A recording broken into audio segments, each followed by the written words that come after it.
Blake's Journey by Daniel Bittner. Chapter 1. An Empty Stomach.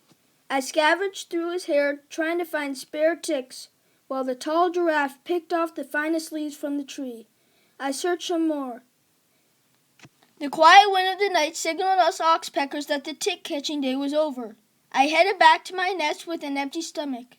I was very disappointed by the number of ticks I got. It was not enough. Exhausted, I got into my nest with my 3 brothers. As I tried to fall asleep, the gritty, sandy dirt was all over me, and it was starting to bother me. A short breeze hit me, and it cooled me down from the intense heat of the savannah in Tanzania. Suddenly, a creature ran towards us. We cringed as the fierce lion ran heavily past our nest. All the oxpeckers are scared of lions, for we have heard of our friend impalas have been eaten by them. I started to think about my empty stomach. Why could every other oxpecker find ticks, but I couldn't? Other species of birds have told me about the tasty, sweet birds that they are adapted to eat. I wish I was like them. Even running water, which used to taste so good in my beak, is getting old. I knew I had to make a change. I heard the shrubs rustling almost as if they were trying to say something to me. I was getting tired as the dying sunset put me to sleep with a lot to think about. Chapter 2. Dancing Giraffes. I woke up earlier than normal to see the beautiful sunrise and feel the fresh air. I looked at the trees and saw the giraffes jumping and playing like they have never before. "Hey, you giraffes over there," I said. "Why are you so happy?" "So happy, you say? I am in the best condition of my life. There are no more ticks on me," said the giraffe. I was about to cry. No more ticks? What was I going to do? I decided it was just a dream, and I went back to sleep. I woke up frightened to see the giraffes were still dancing in the tall grass. I looked to my right, expecting to see my brothers, but they were not there. Quickly, I went out to see what my brothers were up to. I found them all on a zebra looking a lot chunkier than they did last night. "How did you find all those ticks?" I asked. "Well, Blako, we found a zebra and we ate the ticks off of it," said Robert, the biggest of my brothers. "How were there so many ticks on that zebra?" I asked, surprised. "There weren't a lot of ticks, just the regular amount," replied Brett, the youngest one. "Well, are there any more ticks left?" I asked, hopeful. "Sorry, Blako, I think we found them all," said Robert. "Good luck, Blako, 'cause I'm full," added Brett. "If there are ticks on this zebra, then there must be ticks on other zebras," I thought to myself. I flew to the next zebra only to find 1 tick. I searched multiple zebras and found nothing. As I went back to my nest, I thought of a brilliant plan. I could move to another place just like the birds in the myths do. I explained my plan to my brothers, and they were fine with it because they knew how hungry I was. I took a leaf, put some ticks in it, and I was ready to go. I leaped into the air, and I was off. Chapter 3. A Break in the Jungle. I flapped and flapped for what seemed like hours. I finally took a break and snacked on the ticks I brought. In fact, I caught myself eating a little too many ticks, as there were only 3 left in my leaf. Once again, I took off. This time I traveled much farther than the first flight. As I flew, it became hotter and hotter. I took breaks drinking from a river that seemed to be taking the same path as I did. The water tasted much better than back home, and for a little bit I thought this would be my final destination. On one of my breaks, as I was drinking from the river, a bird started talking to me. "Hey, bird with the red beak, what are you doing here?" said the big bird. "Me? Oh, I'm just thinking of moving here," I replied, looking up to see the big bird with a giant colorful bill and a black body. "You want to move here?" asked the bird, very surprised. "Well, let me make a suggestion. You won't survive here in the jungle being that tiny. You see my bill? It is well adapted to scare away predators and eat the right food." "So you say I shouldn't move here?" I questioned the bird. "Well, if I were you, I certainly wouldn't stay here. All the other toucans may make fun of you, and I am one of the few in our species who cares about other birds," replied the bird.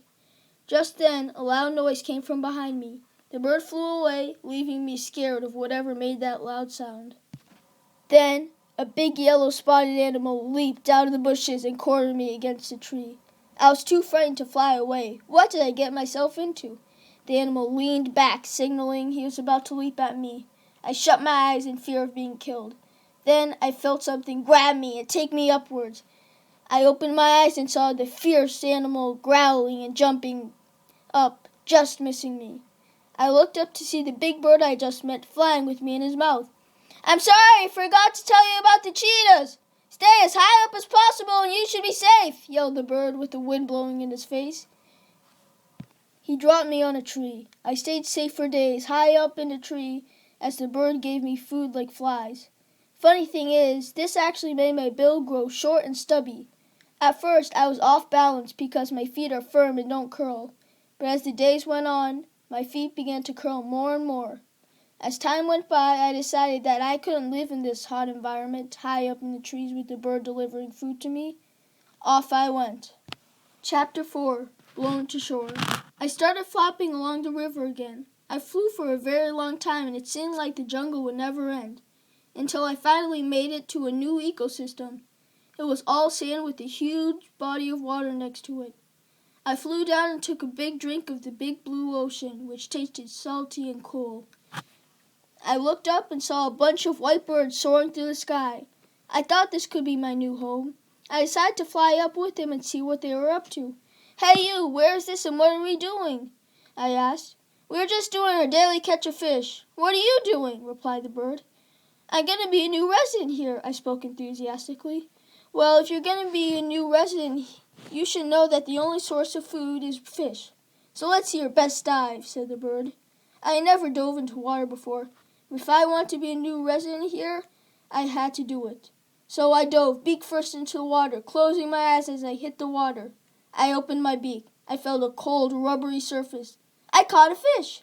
When I opened my eyes, it wasn't a fish at all. What I saw was a big hole, and before I knew it, I was shot off out of a whale's blowhole. Luckily, I landed on land, so I didn't sink. Then I heard the birds laughing at my effort. This will not be my new home. I dried my feathers and flew off in the direction of the ocean. On my journey, some nice dolphins let me sleep on their back.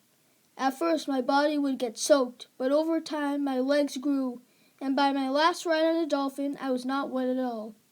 Chapter 5. The Federal House Sparrow Committee. I flapped away, very upset that I left in the first place. There would be no place I was able to survive. I flew and flew and flew. Finally, I stopped. I heard that I was now in a deciduous and coniferous forest, but all I could see were buildings. I couldn't see anything low, so I went up high. I didn't see many birds at all. Are there even any birds that live here? I went to the biggest plot of grass I could find. I flew in and saw a bird by himself. He was a bright red with an orange bill. "Hello, what is your name and where am I?" "Hello, I am Bleat, a male northern cardinal. This is the Pheasant School in Newton, Massachusetts. And who are you?" "I am Blako, a red-billed oxpecker. I am from Tanzania in Africa, and I am moving here," I told him. "You look like you will fit in perfectly with all the other birds around here," said Bleat. "I fit in? Wow," I said, surprised. "Well, not exactly. You are not allowed to live here unless you and your adaptations have been approved here by the FHSC, explained Bleat. "What is the FHSC? I asked. "The FHSC is the Federal House Sparrow Committee. House sparrows own Massachusetts," he said. "And I think that you should start heading over there now." "Thank you, Bleat. Bye," I said as I flapped away. "Bye, Blako. Good luck," said Bleat. I flew over to the big birdhouse with the words Federal House Sparrow Committee on top. I went inside to see a giant room with a big altar on a stage in the front. Behind me was a concession stand with lots of things I had never heard of before. To my left, there was a big poster with many birds' pictures and their names. On my right was a big box, a sheet of paper and broken pencils on it. Above it said, "New Bird Ballot." I walked to the box and took a paper and read it. "In order to be a new species and live here in the pheasant community, you must be approved by the Federal House Sparrow Committee. If you do not make it past this test, you should be brought back to where you came from by a house sparrow. Please write your name and species, and you will be examined as soon as possible." They were going to send me back to Tanzania if I didn't pass? I could not go back there. But I did not come here for nothing.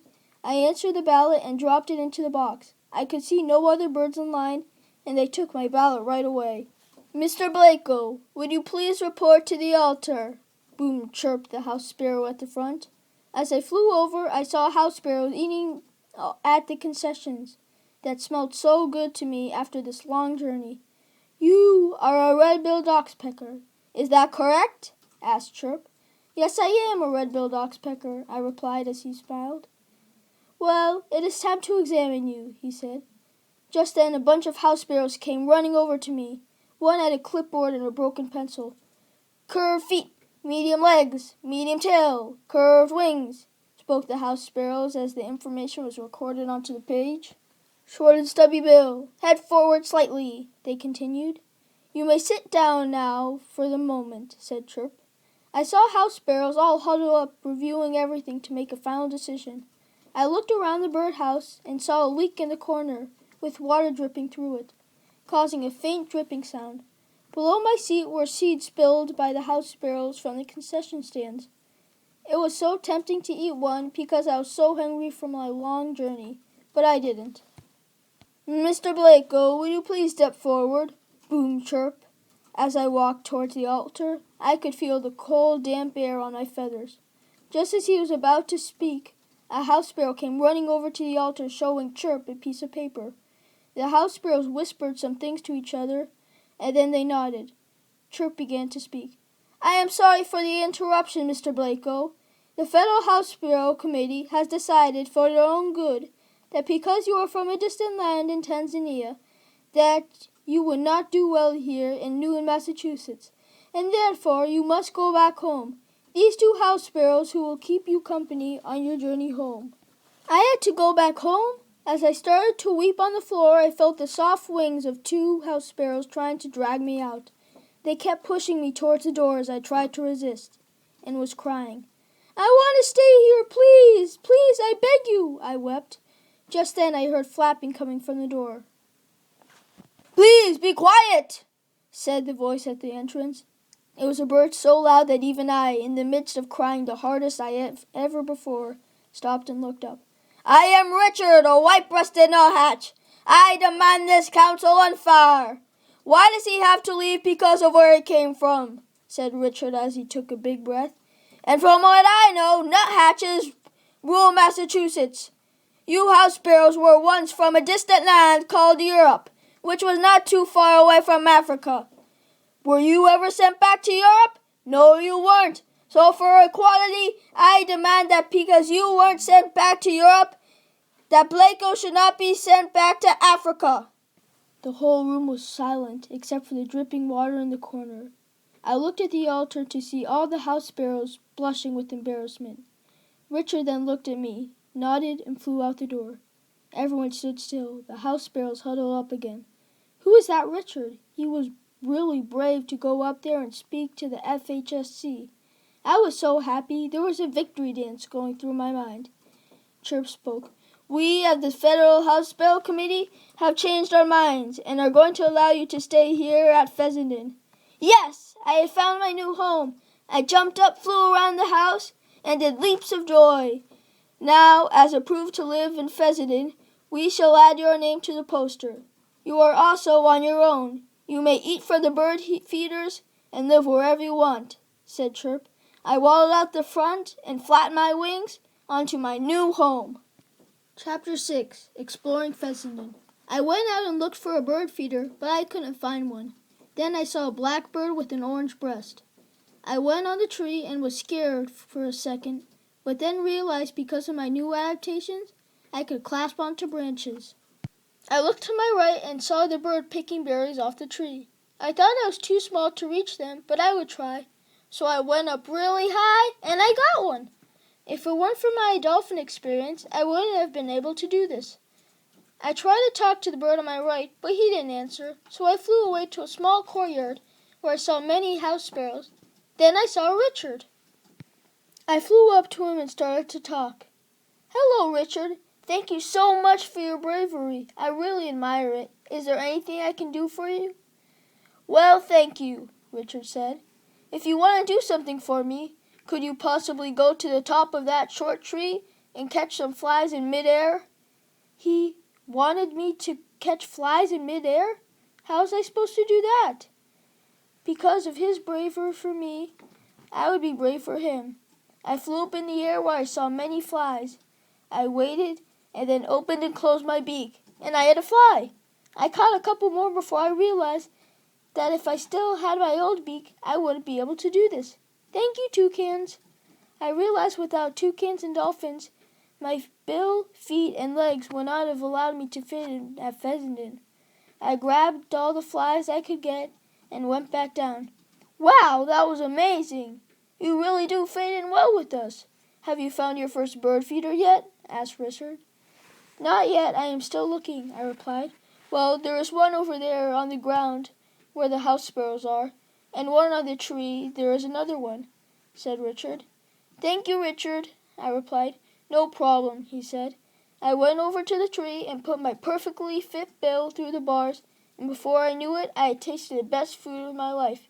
This was the perfect home. I saw a person walking a fluffy mammal, and I thought his hair would be great to use as a nest. I flew over and started taking hairs off the animal. When I was in Tanzania, mammals would always let me get hairs off their backs, but not this time. Once the animal noticed I was plucking hairs off his back, he went mad with rage, barking. His owner went crazy too. You little bird, yelled the person. What are you doing to my golden retriever? I flew away as far as I could. I made myself a nest like the other birds. I used grass, straw, and the dog's hair. Richard told me where more feeders were, and I will travel around seeing new birds and old birds. I learned not to go near dogs, kids, and their soccer balls, and to stay away from raptors because they say that they have eaten some birds in past years. I met a dark-eyed junco at one of the feeders named Midas. He was fascinated by the students at the school and would sit outside the window listening to a Latin class. He knows a lot about Latin and often teaches it to me. He told me his name, Midas, comes from the Latin myths where Midas was a king. I got to be good friends with Midas and Richard. The FHSC changed its policies so that any foreign bird with the courage to travel from an old habitat to a new habitat would be allowed and treated with great respect. My journey from East Africa to Fessenden was a success. With my struggles in Tanzania, through the jungle, and past the Atlantic Ocean, not only did my body change, it also made me a better bird.